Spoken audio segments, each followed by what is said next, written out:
Un mariage qui ne vient pas de Dieu a toujours les turbulences. Les prises de tête, on ne s'entend pas, on ne se parle pas, on ne se comprend pas. Un mariage qui vient de Dieu d'abord, que toi tu crois en Dieu, lui croit en Dieu. Toi tu crois en Dieu, tu vas te marier avec un homme qui ne croit pas en Dieu. Vous n'allez rien faire ensemble. Même si tu vois 30 ans passer, vous allez vous séparer.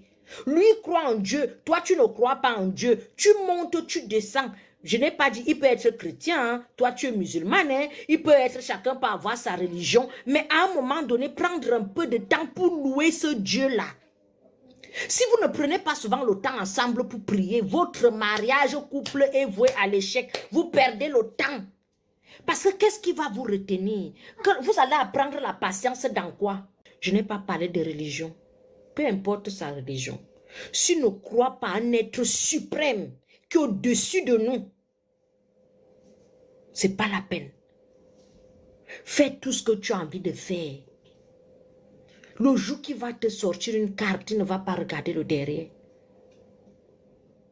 Vous savez, quand quelqu'un croit en Dieu, la personne a les limites. Une personne qui croit en Dieu, la personne a les limites.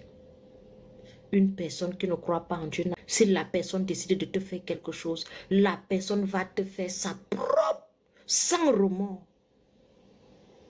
Sans remords.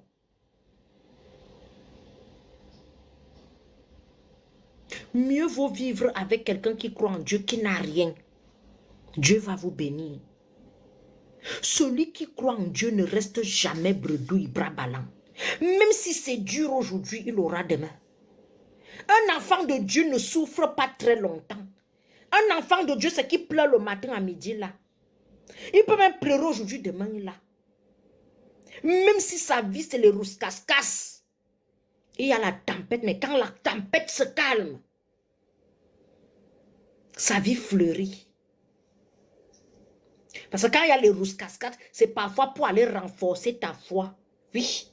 Parce que parfois, vous les chrétiens, vous prenez tout mal. Quand il y a les rousses-cascades, c'est pour renforcer ta foi en fait. Parce que les épreuves qui arrivent, il va falloir le mental. C'est pour cela, on t'envoie d'abord les épreuves en fait. Quelques épreuves pour renforcer ta foi. Plus tu renforces ta foi, plus tes épreuves sont solides.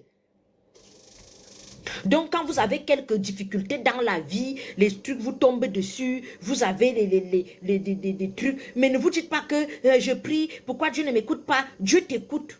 Va lire le livre de Job. Job avait tout et il a tout perdu du jour au lendemain. Jusqu'à il a eu la lèpre. Le diable a commencé à malaxer Job dans tous les sens. Job a appelé Dieu fatigué que Seigneur, je parle moi. Sa propre femme de Job dit à Job que maudit Dieu.